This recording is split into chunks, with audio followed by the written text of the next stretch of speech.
قال الدكتور محمود القياتي عضو المركز الإعلامي بهيئة الأرصاد الجوية خلال تصريحاته أن البلاد بتشهد حالة من الطقس غير المستقر والتي تؤثر على شمال الجمهورية حتى القاهرة الكبرى وشمال الصعيد. وأضاف أن اليوم الجمعة يكون مشابه لحالة الطقس خلال أمس من حيث تساقط الأمطار وانخفاض درجات الحرارة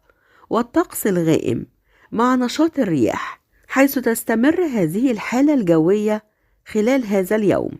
مع ارتفاع طفيف في درجات الحرارة.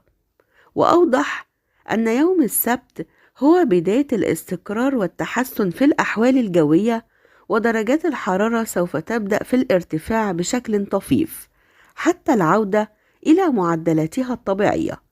وتكون العظمى على القاهرة الكبرى ما بين